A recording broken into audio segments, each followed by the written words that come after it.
Halo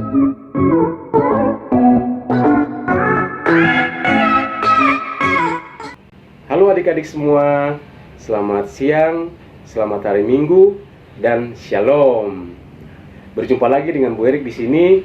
Kita akan ada di dalam kebaktian sekolah Minggu, Tunas Pekabaran Injil, Jemaat Betania. Nah adik-adik, sebelumnya Bu Erik mau tanya dulu, apa kabar adik-adik semua? Pasti adik-adik semua di dalam kondisi yang sehat, yang kuat, yang hebat. Karena walaupun di tengah-tengah pandemi COVID-19, tapi kita punya Tuhan yang hebat. Makanya kita akan selalu dijaga dan dipelihara oleh Tuhan. Dan yang pasti penuh dengan sukacita kan adik-adik semua? Sukacita, sukacita. Wih, wih, wih. Nah adik-adik, sebelum kita masuk di dalam kebaktian kita akan memuji dan memuliakan Tuhan. Oke? Untuk itu, Bu Erik menjemput adik-adik semua bangkit berdiri, dan kita akan menyanyikan 2 lagu berturut-turut. Lagu Hari Ini Harinya Tuhan dan Aku Anak Raja. Oke?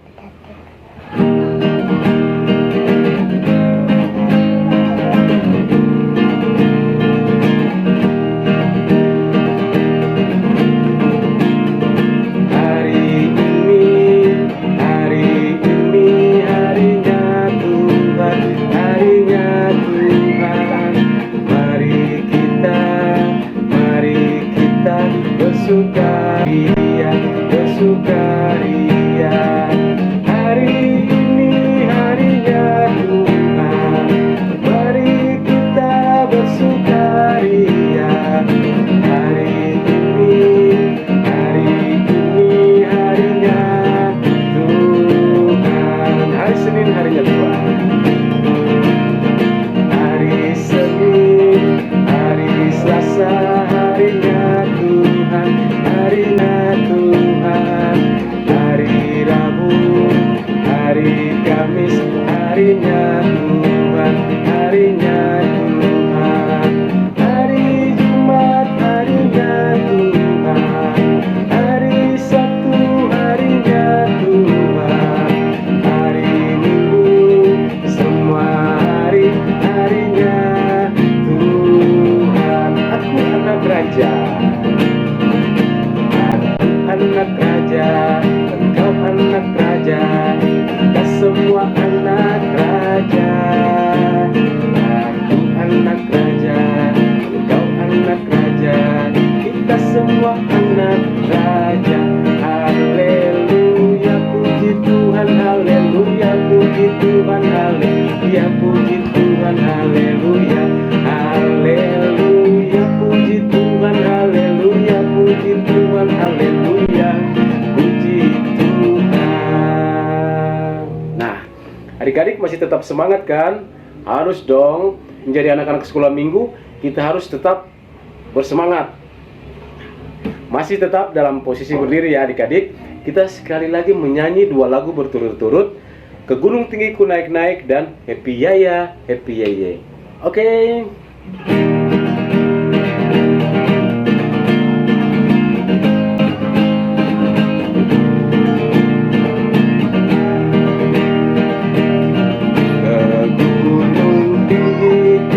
Naik, mencari damai. Ke lembah jurang ku turun, mencari damai.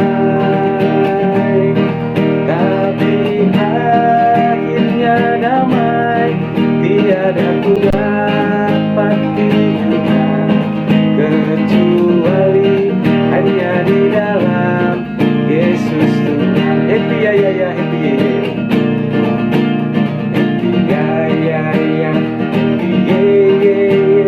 Saya senang jadi anak Tuhan. Siang jadi kenangan, malam jadi impian. Cintaku semakin mendalam. Oke. Ya adik-adik, kita sudah boleh memuji Tuhan, boleh memuliakan Tuhan. Lalu sekarang kita akan masuk di dalam kebaktian kita. Mari kita satu di dalam doa. Kita berdoa. Ya Tuhan Yesus, sahabat kami anak-anak, kami bersyukur dan berterima kasih karena Tuhan begitu baik bagi kami.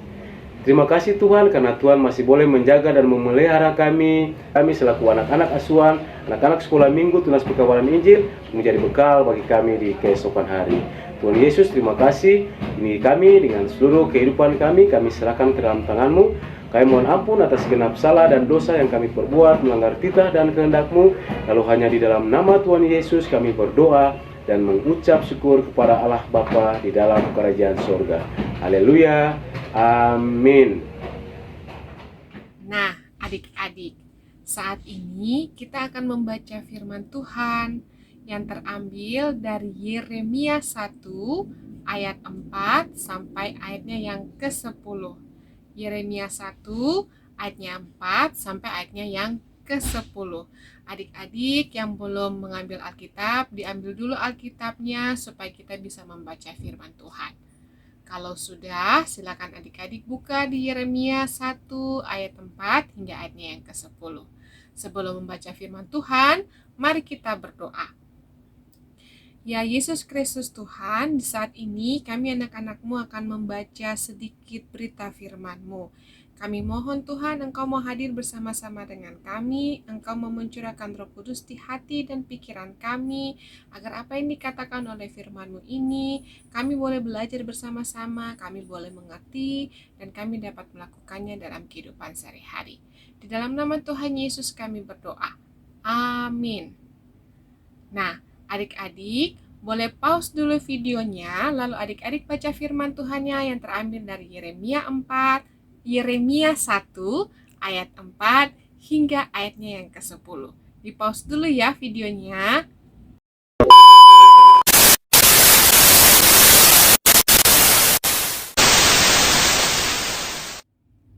Nah, adik-adik, kita sudah membaca firman Tuhan tadi yang terambil dari Yeremia 1 ayat 4 sampai ayatnya yang ke-10.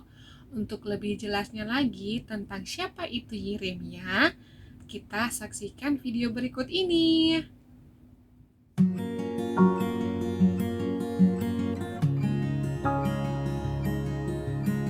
Yeremia bin Hilkia adalah keturunan imam yang hidup pada masa 5 generasi raja-raja Yehuda, yaitu Raja Yosia, Raja Yoahas, Raja Yoyakim, Raja Yoyakin, dan Raja Zedekia. Suatu hari, Tuhan memanggil Yeremia menjadi nabi Tuhan. Awalnya, Yeremia menolak karena ia tidak pandai bicara dan masih muda. Tetapi Tuhan berjanji menyertai Yeremia. Tuhan juga memegang mulut Yeremia dan menaruh perkataannya di mulut Yeremia. Yeremia mendapatkan 2 penglihatan dari Tuhan, yaitu ada sebatang dahan pohon badam dan ada periuk mendidih datang dari utara. Arti penglihatan itu adalah negeri Yehuda akan mendapatkan hukuman dan dikalahkan oleh musuh mereka yang datang dari utara. Negeri Yehuda akan dihukum karena mereka terus-menerus menyembah berhala. Melalui Yeremia, Tuhan berfirman mengajak bangsa Israel dan Yehuda berbalik dari dosa-dosa mereka dan kembali hanya menyembah Tuhan Allah Israel. Setelah itu, Yeremia berulang kali menyampaikan firman Tuhan bahwa bangsa Yehuda akan mendapatkan malapetaka sebagai hukuman Tuhan atas kejahatan mereka. Bangsa Yehuda dihukum karena sekalipun mereka melakukan ritual ibadah yang sepertinya baik, mereka tetap hidup dalam dosa-dosa, yaitu menyembah Allah lain, para nabi dan imamnya menyebarkan pengajaran palsu, menolak pengajaran Tuhan, mencuri, membunuh, berzinah, dan bersumpah palsu. Hukuman yang akan menimpa mereka adalah akan datang bangsa dari utara yang menyerang dan mengalahkan bangsa Yehuda. Kemudian banyak rakyat Yehuda yang akan mati dan tanah Yerusalem dan Yehuda akan menjadi sunyi sepi. Nah, adik-adik, kita sudah menyaksikan videonya secara bersama-sama. Ada yang bisa jelaskan siapa itu Yeremia? Bagaimana cara Tuhan Allah memanggil Yeremia? Kemudian kira-kira Yeremia menolak atau menerima ya panggilannya Tuhan? Terus bagaimana bentuk penyertaan Allah kepada Nabi Yeremia? Ada yang bisa menjawabnya?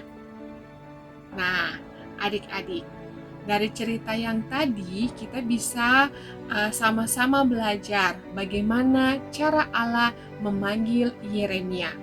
Allah memanggil Yeremia dengan memberikan beberapa pesan untuk Yeremia supaya Yeremia bisa menyadari bahwa Allah mengutus dan memanggil Yeremia.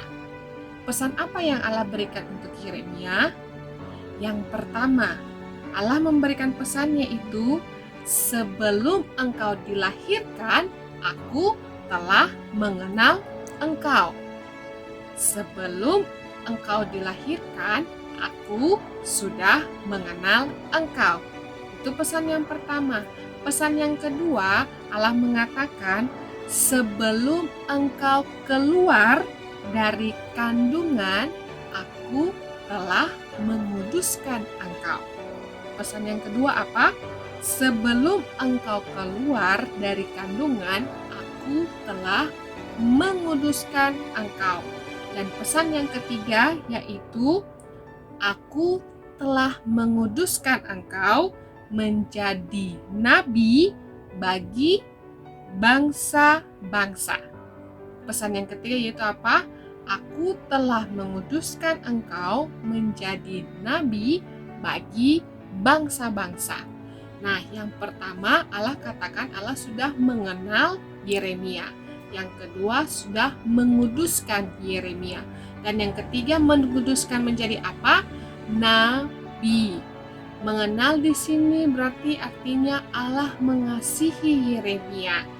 Yang kedua, menguduskan artinya Allah mempercayai Yeremia untuk melakukan sesuatu tugas yang Allah berikan.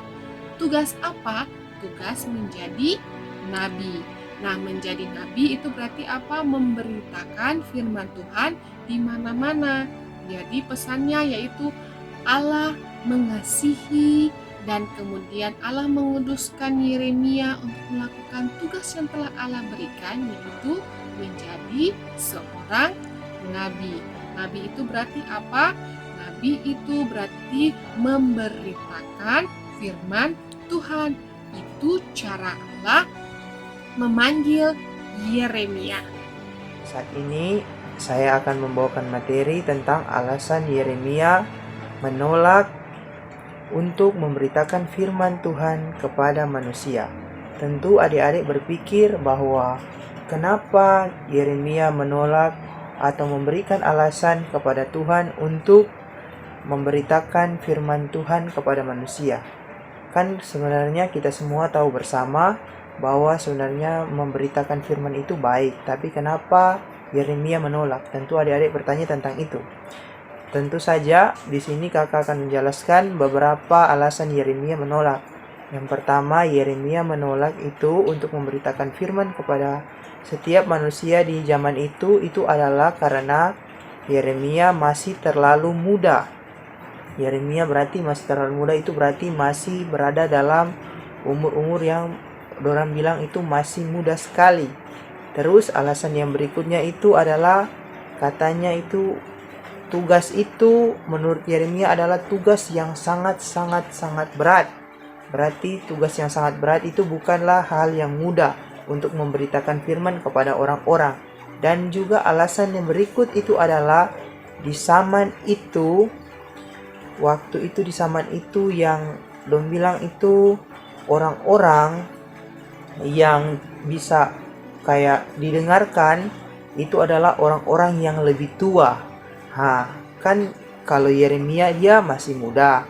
Jadi otomatis kalau di zaman itu, di saat itu Yeremia itu memimpin atau memberitakan firman Tuhan, tetap pasti dia itu tidak akan didengar orang dan dia takut kalau orang tidak mendengar Yeremia karena alasannya itu dia masih muda. Nah, adik-adik di sini kakak mau memberi sebuah cerita atau sebuah gambaran.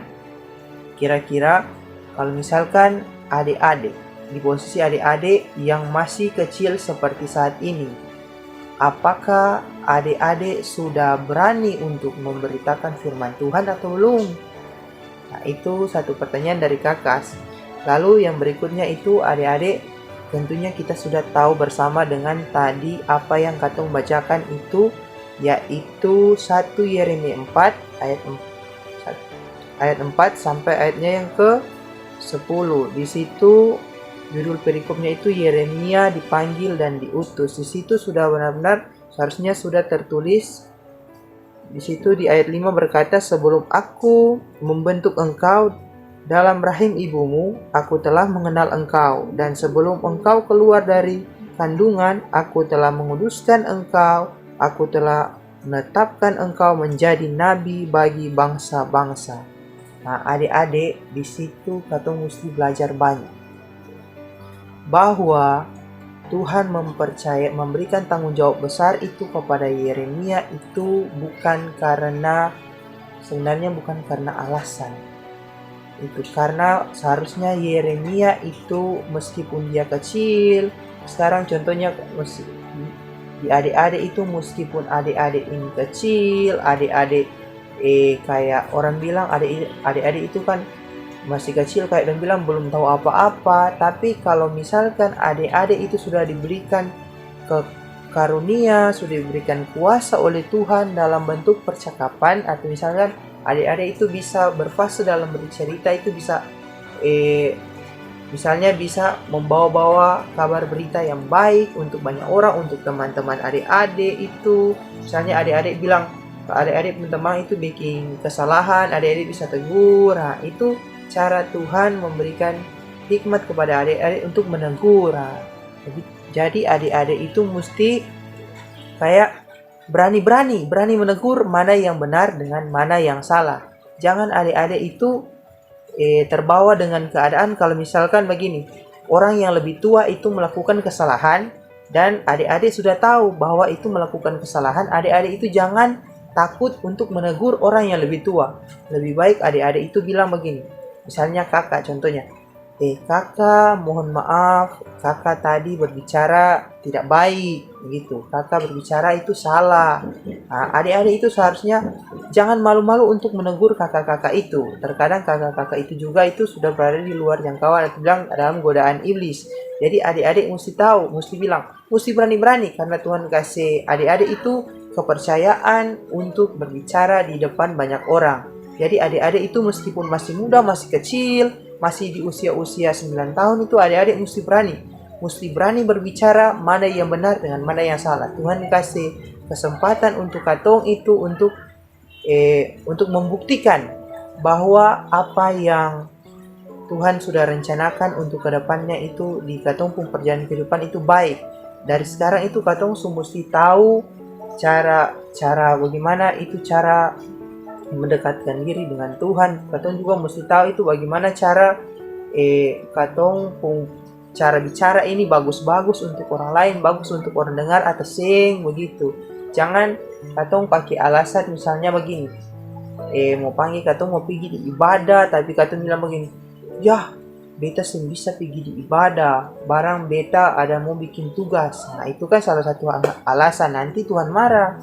Nah Tuhan itu sediakan waktu dan kesempatan untuk katong itu untuk mendekatkan diri itu kepada Tuhan, tidak pakai alasan itu. Jadi katong meskipun kecil, katong harus berani mendekatkan diri dengan Tuhan. Katong harus berani mewartakan firman Tuhan kepada banyak orang. Jangan katong takut-takut, jangan katong malu-malu, karena hidup itu adalah kesempatan. Semua itu sudah tahu. Pasti kalau katong tegur orang yang lebih besar, biarpun katong masih kecil, pasti orang yang lebih besar itu paling dong bilang begini, pasti dong pun dalam hati atau dong pun pikiran itu pasti begini, oh iya lah beta lakukan salah. Pasti dong pikir, oh beta malu lah, masa adik kecil yang tegur beta. Pasti dong berubah. Nah itu mewartakan itu seakan-akan adik-adik itu adalah adik-adik itu jadi mewartakan firman Tuhan. Nanti dapat Tuhan lebih sayang adik-adik lagi kalau adik-adik itu sudah mewartakan apa yang baik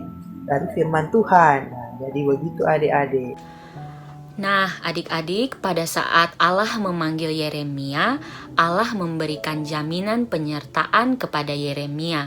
Allah tahu bahwa dalam menjalani kehidupannya, Yeremia akan mendapatkan masalah, tantangan dalam kehidupannya. Oleh sebab itu, Allah memberikan penyertaan, dan bentuk-bentuk penyertaan Allah kepada Nabi Yeremia itu adalah sebagai berikut. Yang pertama, Tuhan Allah mengatakan kepada Nabi Yeremia bahwa jangan takut. Yang kedua, Tuhan Allah menjamah mulut Nabi Yeremia.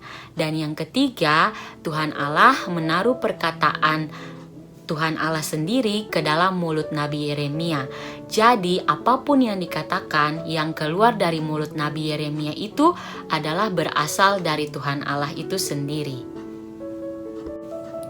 Selain itu, Allah memberikan kuasa atau otoritas kepada Yeremia untuk menyampaikan penghukuman kepada bangsa-bangsa dan kerajaan-kerajaan yang tidak taat kepada Allah, yang tidak melaksanakan perintah Allah, yang tidak mau menyembah dan tidak mau tunduk kepada Allah. Selain itu juga Yeremia diberikan kuasa dan otoritas untuk dapat menyampaikan kabar keselamatan yang daripada Allah untuk orang-orang yang taat, bangsa-bangsa yang taat, yang mau mengikuti kehendak Allah, yang mau melakukan kebaikan dalam kehidupannya. Nah, adik-adik, dari kisah Yeremia kita semua bisa belajar bahwa ketika Tuhan Allah mengutus kita untuk melakukan pekerjaan bagi kemuliaan-Nya, Tuhan Allah tidak akan meninggalkan kita. Tuhan Allah akan selalu menyertai kita dalam kehidupan kita sehari-hari. Ketika kita menjumpai masalah saat belajar, ataupun kita punya masalah di rumah dengan papa, mama, atau adik kakak, kita harus tetap yakin bahwa Tuhan Allah selalu menyertai kita, dan Tuhan Allah akan menolong, membantu kita untuk dapat menyelesaikan setiap masalah, atau untuk dapat kita keluar dari masalah yang kita hadapi. Nah, adik-adik, itulah cerita tentang Yeremia dipanggil dan diutus oleh Allah.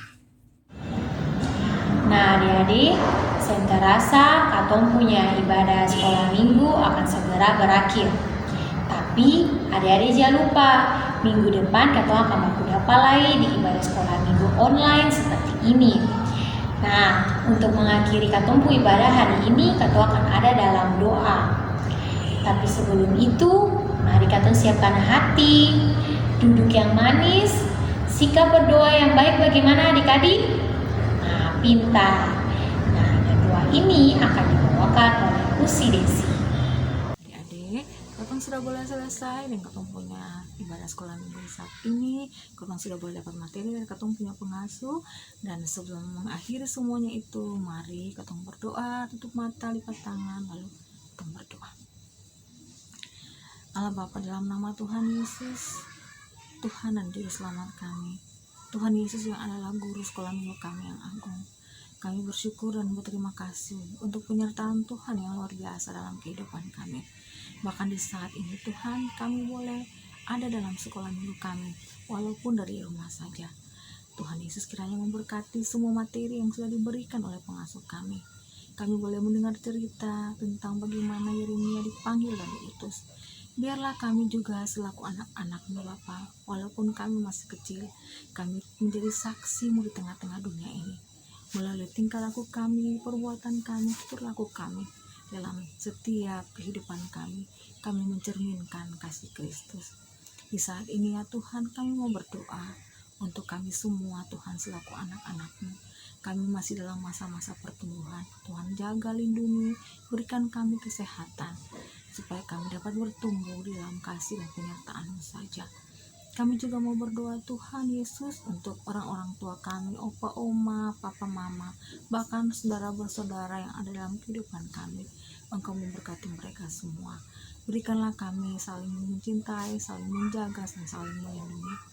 Tuhan Yesus, bahkan di saat ini COVID-19 belum berakhir dari kehidupan kami, tapi kami yakin sungguh dan percaya penyertaan Tuhan akan tetap selalu bersama dengan kami. Kami dijauhkan dari hal-hal yang membahayakan kehidupan kami. Di saat ini juga Tuhan, kami mau berdoa buat para pengasuh kami, bagi kehidupan keluarga mereka, rumah tangga mereka, pekerjaan, bahkan pendidikan mereka. Tuhan memberkati mereka semua. Berikanlah mereka selalu hikmat, akal budi, kebijaksanaan, bahkan Roh Kudus selalu menuntun kehidupan mereka. Bapa, kami juga mau berdoa untuk persembahan syukur yang kami bawa dari kehidupan keluarga kami masing-masing. Berkatilah persembahan ini Bapa, biarlah persembahan ini menjadi persembahan yang berbau harum di hadapan hadirat-Mu. Di saat ini juga Tuhan, kami mau berdoa buat pembelajaran kami yang dari rumah Tuhan. Walaupun masih dari media online, tapi Tuhan, kami yakin sungguh dan percaya bahwa pendidikan kami tidak terhalang, walaupun hanya dari rumah saja, karena kami tahu bahwa penyertaan Tuhan tetap bersama-sama dengan kami. Lalu Bapa, ampunilah segenap salah dosa yang kami buat melawan titah dan kehendak-Mu, dan doa ini Bapa, kami serahkan ke dalam tangan-Mu. Bahkan doa ini jauh daripada sempurna, kami akan sempurnakan doa ini dengan doa Bapa kami yang kami ucapkan secara bersama-sama. Bapa kami yang ada dalam kerajaan sorga, dikuduskanlah nama-Mu. Datanglah kerajaan-Mu, jadilah kehendak-Mu di bumi seperti di sorga. Berilah kami pada hari ini makanan kami yang secukupnya, dan ampunilah kami akan kesalahan kami, seperti kami juga mengampuni orang yang bersalah kepada kami. Dan janganlah membawa kami dalam pencobaan, tetapi lepaskanlah kami daripada yang jahat. Karena Bapa yang punya kerajaan dan kuasa dan kemuliaan sampai selama-lamanya. Amin. Demikianlah sekolah minggu kita di saat ini adik-adik. Sampai jumpa lagi minggu depan ya. Dadah!